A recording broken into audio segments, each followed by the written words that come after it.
Doc Rightwing here, and today I want to talk about why I'm warming up to the idea of a second American Civil War. Now, I know what you're thinking. That's an extremist position, and I'll give you that. It is a very extreme position.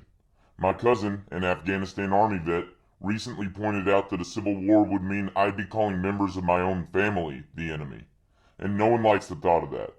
But don't get me wrong, I'm not committed to the idea at this point. I'm just saying I'm warming up to it.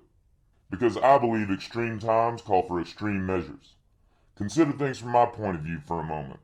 First, I saw the Russia collusion hoax propagated by the heads of our intelligence agencies to undermine our democratically elected president.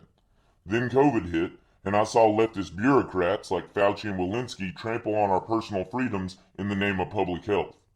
In the midst of all that, BLM and Antifa burned down half the country in a seemingly endless series of hundreds of riots.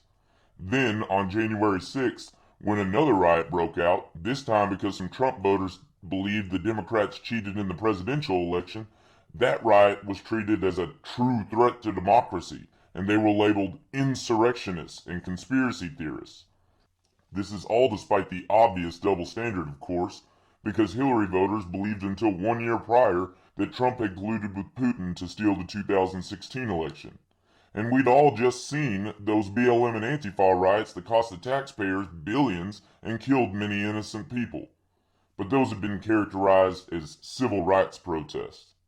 And now, as illegal protests are held outside the homes of Supreme Court justices in an effort to dictate laws by jurisprudence that y'all don't have the votes to pass through a legislature, we know full well that the situation would be treated more like January 6th if those crowds were full of conservatives instead of leftists.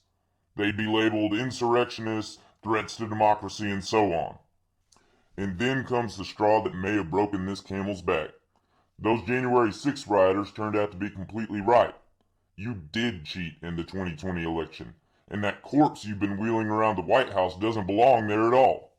You stole the election, and then, to add insult to injury, you proceeded to open up our borders, leave Americans to the Taliban, and plunge our country into recession, all the while blaming everyone but your lying, cheating selves.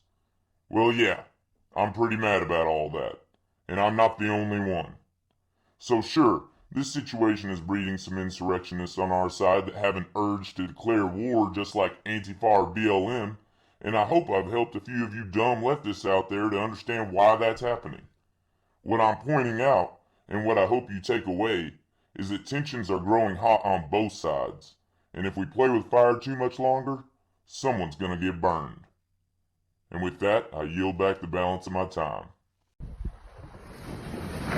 Please like and subscribe, visit my site docrightwing.com, and until next time, comrades.